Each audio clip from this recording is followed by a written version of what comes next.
I am the crazy one, Crazy G, and that was Motley Crue with Dr. Feelgood. Before that, Trickster, Walk with a Stranger off their CD, New Audio Machine, and kicking it all off, Warrant with Blind Faith. We're going to go to the phones right now because we have vocalist and guitarist for the band Runaway Saints, Johnny Gates. You there, Johnny? Crazy G, what's up, man? How's it going? Not too bad, man. How about yourself? Doing pretty good, man. Just walked out of rehearsal, and as a New Englander in Nashville, it felt pretty good to be dialing a area code 508 number. Thank you for that. Well, hey, anytime, man. Thanks for joining us here on the G-Spot. Other than that, what's going on? We back in Nashville for a couple of days. We've been on the road with Johnny Lang.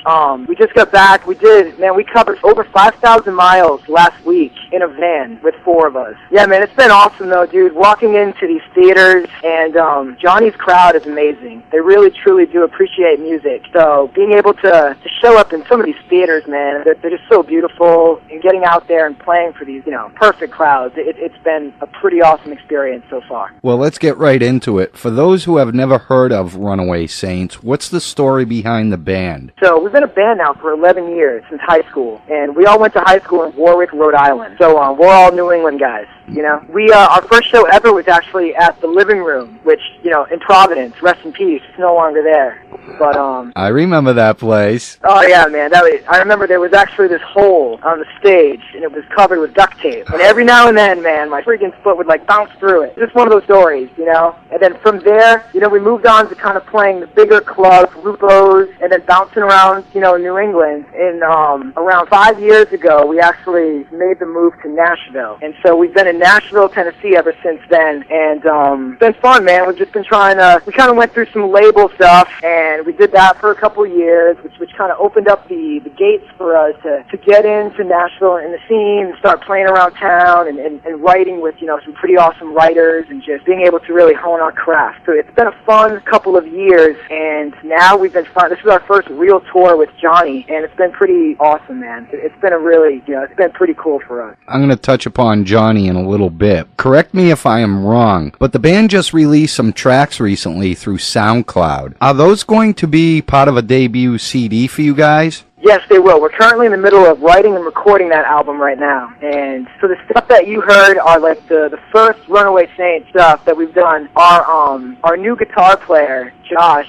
he was actually in the band a few years ago. After a couple years, we finally talked him in to moving to Nashville with us. So we kind of reunited as the original lineup, and we've been working on this record right now. So the stuff that you heard is the first stuff, the first Runaway Saints stuff. Your sound is soothing, and it is evident throughout all the tracks I've heard. More so with California's Girl. That's cool, man. I'm glad you're digging that one. What is the story behind that song? So for that song, I was actually out in L.A. at the time, writing on a writer trip, and me and some of my buddies were out there, and we'd be at bars and stuff, trying to do what every band does in a different city. That we try to meet girls, fuck the girls. So we'd be out there talking to these girls, and we noticed just how a lot of these girls were from Oklahoma or Alabama, just different towns. They'd all be out in L.A. chasing stardom, and it kind of made me realize, man, back in Oklahoma and Alabama, there are these dudes that are just left in the dust, brokenhearted, because all these amazing girls are moving out to L.A. So it's kind of about that story about basically losing your girl to the state of California. A lot of the songs that you heard, we wrote out there.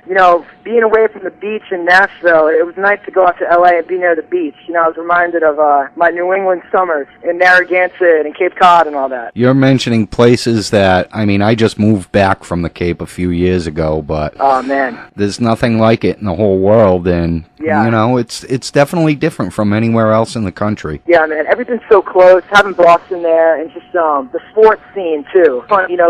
Living away from that, the Bruins were in town. I think it was 2 years ago. They were playing the Predators, so we went, and it was on St. Patrick's Day. Man, all you saw were people wearing Bruins jerseys and Patriots jerseys and stuff. And there's a lot of us red throughout throughout the country. We all unite over the sport. Yes, we do.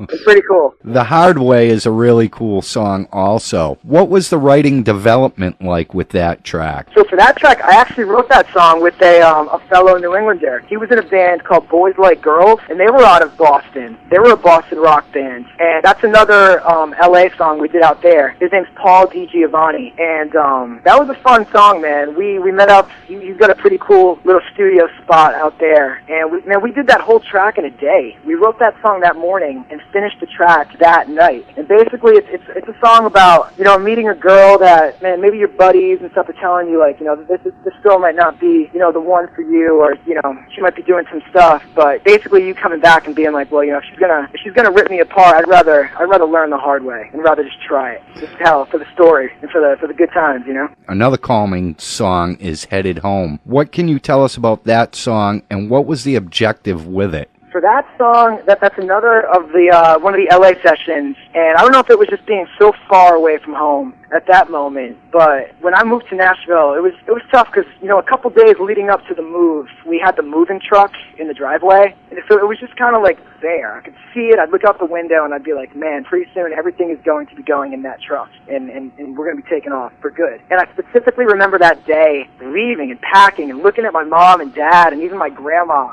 And, you know, there's a line about having, you know, tears running down your cheek. And that was with my grandma. Like, I specifically remember her standing there with, you know, the tears, because this is it. But for me, it was always about, I need to go do my thing and do our thing. And one day, you know, once we try to achieve what we're trying to achieve, we're going to be headed home. And we're going to be headed home to you. So that's what that song was about. And it's got some pretty cool meaning right now, because tomorrow we're leaving to go to Virginia to play with Johnny on Sunday. And then after that, we're playing in Massachusetts and Rhode Island. We're about to be headed home. Your genre is stated as alternative, but it seems more folk than anything. With the variances of genres today, why the alternative genre tag?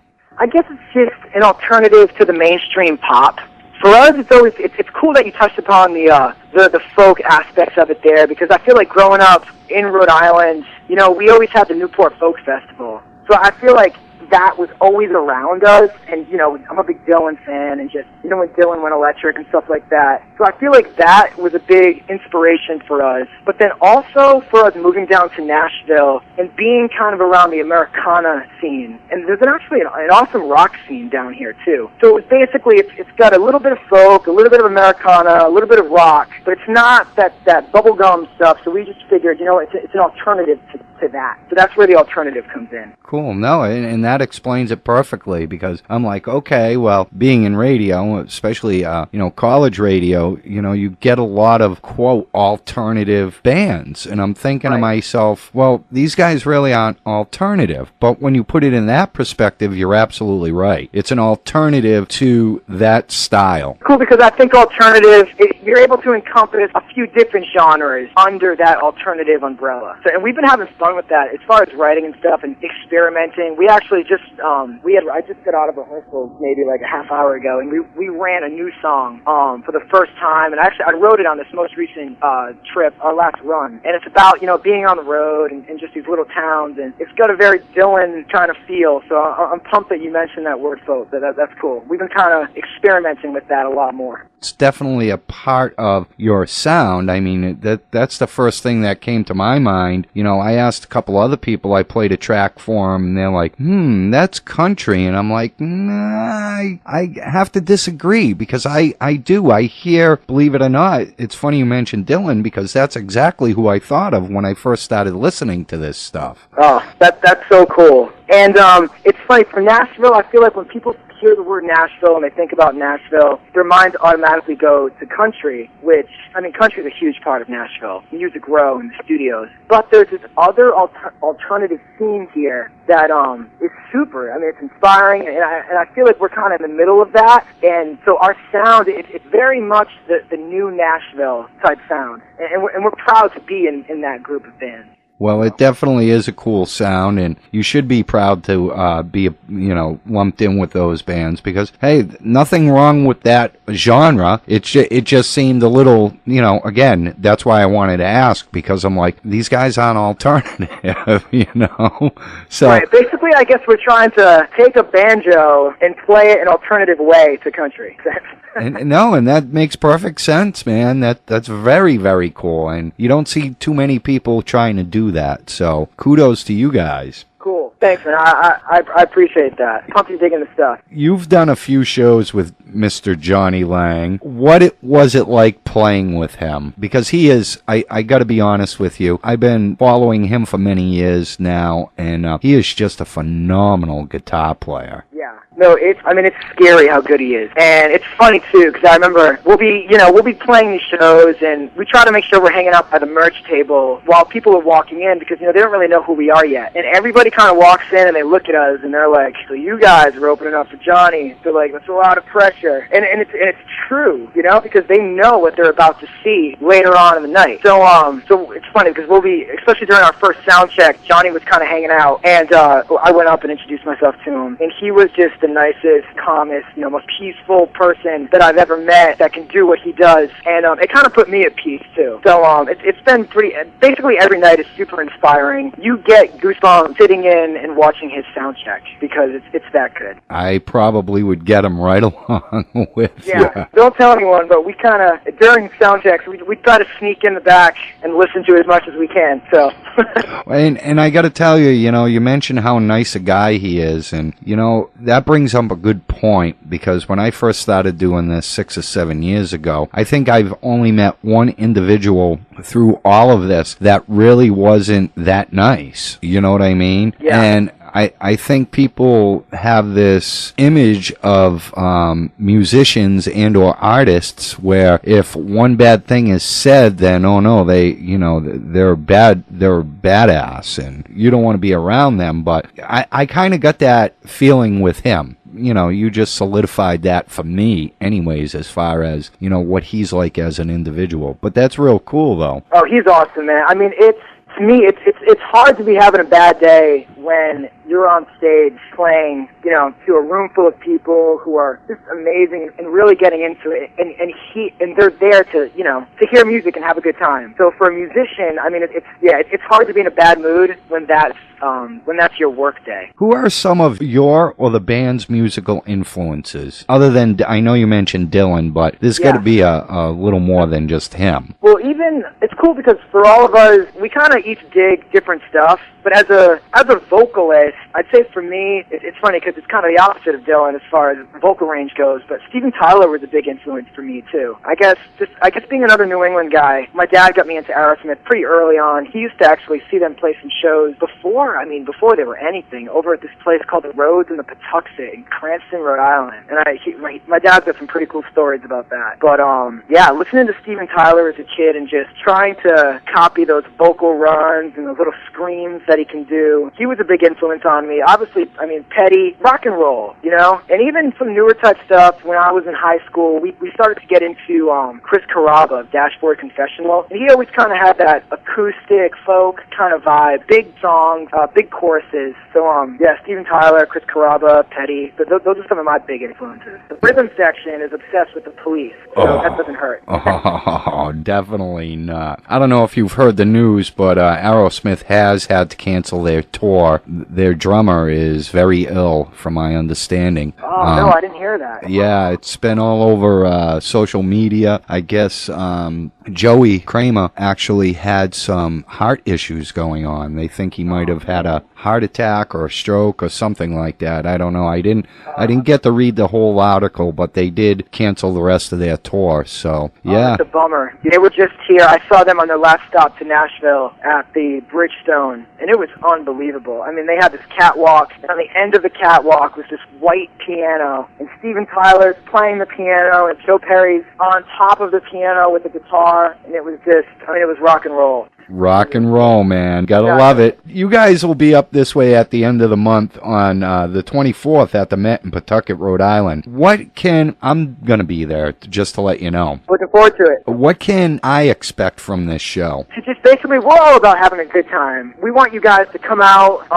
Hopefully by the second chorus, you guys are already singing along, and you guys are up there dancing and just having a blast. If it can be an escape for people, just basically a good, fun rock show. And that show specifically, we're going to be whipping out some old songs, because we don't play Providence too often. Last time we played Rhode Island, it was in the fall, and then before that, it'd been a couple years. So this is going to be, because we've been opening for Johnny, but our show in Pawtucket is, it's going to be our headline show. So we're really going to build in some cool acoustic songs, and we're going to bring out some old songs too. I'm looking forward to it, and from what I heard, I know it's going to be a great time, and I just can't wait, to be honest with you. Is there anything else that we can expect from Runaway Saints in the very near future? Just hopefully that we will be in your neck of the woods, wherever you're listening. Our plan right now is we've got this van, and we just want to put miles on it until the thing dies. So we're going to be going home, and we're playing shows there. We've got a couple shows coming up in New York City. We're doing a cool thing at Gibson, which I play Gibson. I love Gibson, so I'm pretty pumped about that. And then,